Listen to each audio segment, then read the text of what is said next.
What's up, everybody? You are locked into the Sports Zone. Razorback Nation, welcome to the chillest spot for real talk and bold takes and no off seasons. I'm your host, Cordell, aka the Wine Boss, serving up smooth sports insight with a bold finish. This is episode number 7, and we're going to talk about Bobby Petrino and his press conference today. And this is what Hog fans have been waiting to see and waiting to hear, because Bobby spoke and he gave his opinion on just how he feels about the team.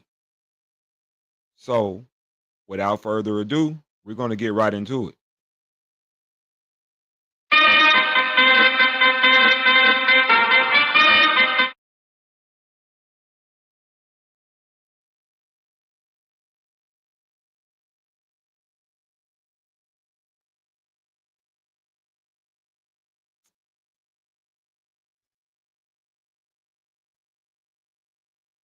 All right, here we go. Had to get it set up.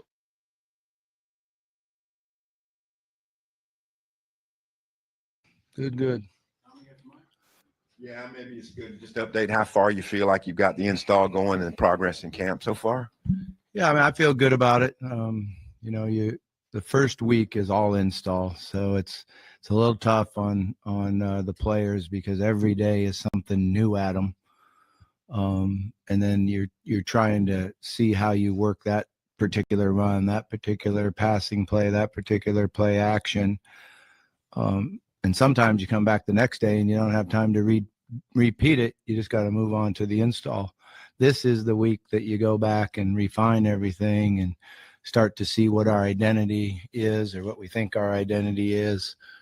And you should make strides. And I feel good about where we're at. I feel like we're Yes. So I just kind of want to, give, maybe a clear context to his answers.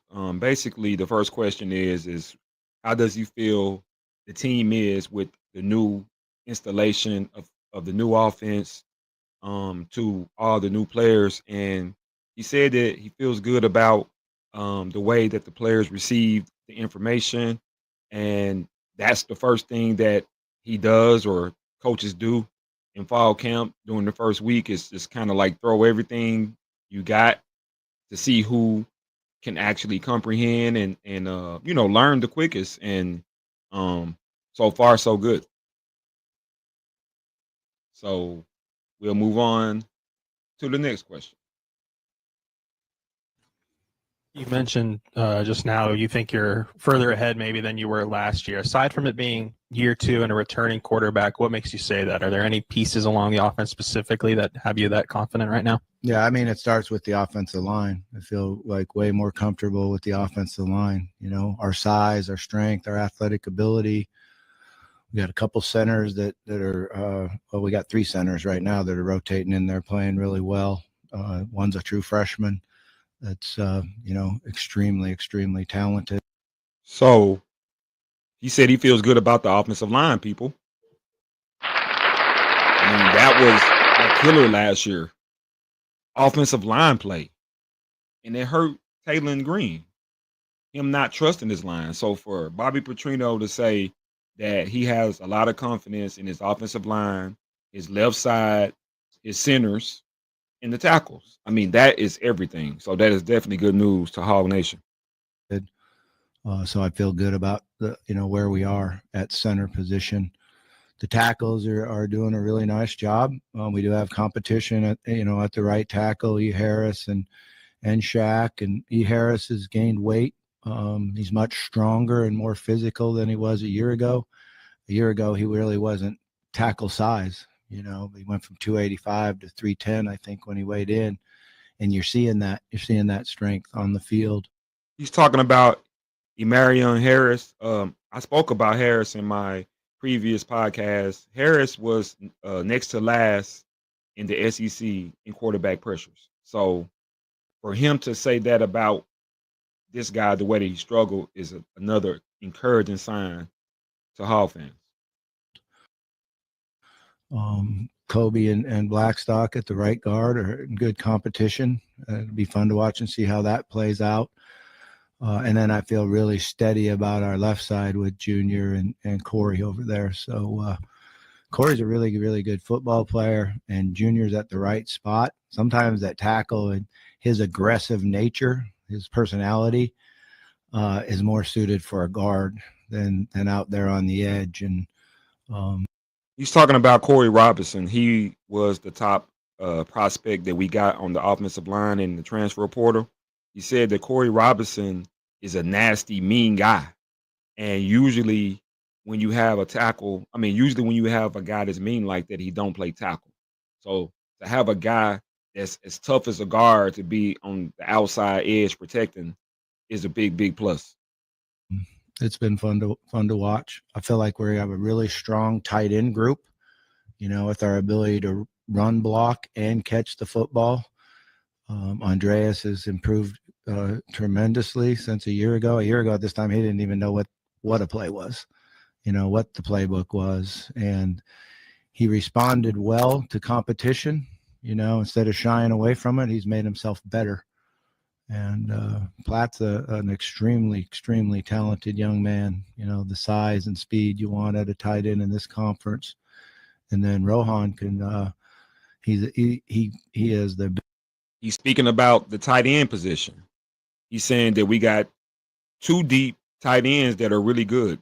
Platt comes from Texas A&M, who was a four-star recruit coming out of high school, transferred. He played for Petrino when Petrino was at Texas A&M, and he followed Petrino to Arkansas. So he's a big steal. And the other guy, Rohan, saying that he's fast and he can really block as well. So him being happy with every position on the line is everything.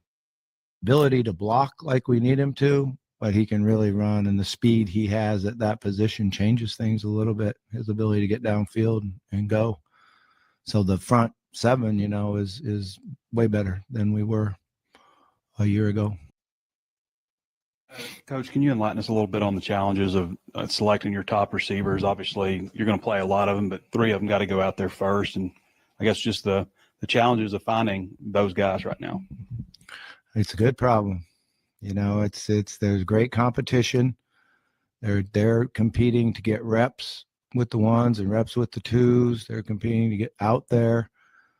So I think it's a good problem. We do need to, as we work through here the next 2.5 weeks, we need to find out who wants to be the go-to guy and who we're going to count on. And but it's really been good competition. At the X receiver spot, Blake's done a really nice job. He's way ahead of where he was in spring and playing fast and precise. He's got good hands, so he can make great catches, and he's got to be consistent and not drop the easy ones. That's just concentration. Monte's a different guy. One of the things that showed up with him is the testing from summer. When you look at his height, weight, speed, vertical jump, all these things are off the charts for a receiver, and you go, man, we got to get this guy the ball. And so we made a conscious effort at doing it, and he's responded great to it. He had the most yards receiving in the scrimmage the other day, and made 2 really good catches and runs after the catch. So that was really good to see with him. At the Z spot, CJ Brown has been doing a really good job. He's playing both outside and inside, and that helps us a lot because his experience, he understands the offense better than anybody out there. When you run the GPS and everyone sprints as hard as they can, CJ's faster than any of them. So he caught a really nice post route yesterday morning for a touchdown, which was great to see. But he also has such quick feet that he's good inside.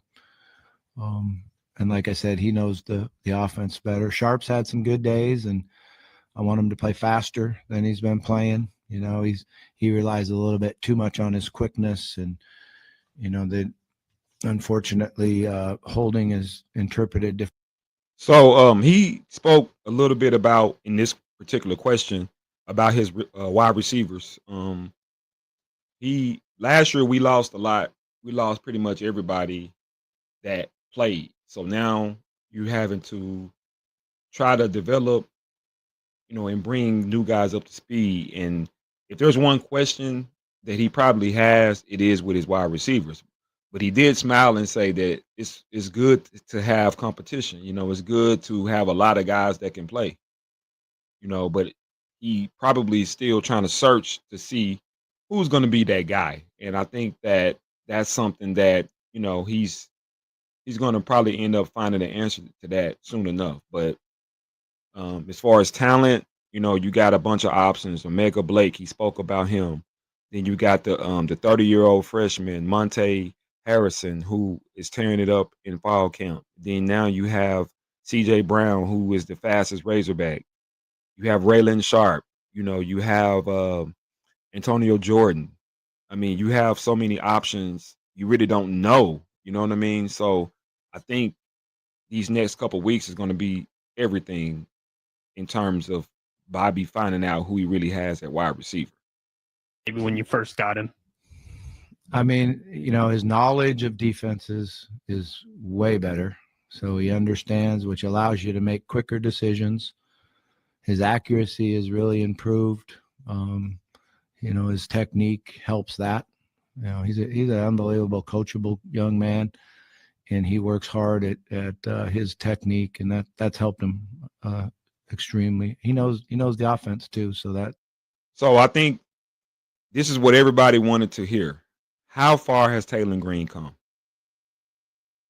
I saved that question for the end because I wanted to keep everybody here. And by the way, if you're still here watching, make sure you like and subscribe to the channel, man. I mean, we're working hard, trying to give, out this Razorback information, trying to give out gems to my Razorback community, man. So please like and appreciate and subscribe to the channel, and you'll be able to get more and more and more because we're going to keep doing this through the whole season. We're going to do basketball season as well. So, we're in it to win it. So if you're down with us, go ahead and subscribe with us. You know what I'm talking about?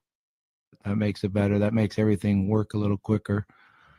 It was a pretty big jump from the speed of Boise State to the speed of the SEC. So, we took him a while to get used to that, which windows close like that, defensive ends are up the field like that. So I think you'll see his maturity.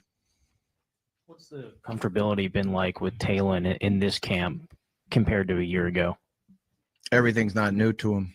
Everything's not new to him. And, one of the things that I've always tried to do is like when you get a second year quarterback, I get to relax a little bit more on the practice field where instead of having to run down, tell the receiver this, I'll say to Talon, hey, you go tell him.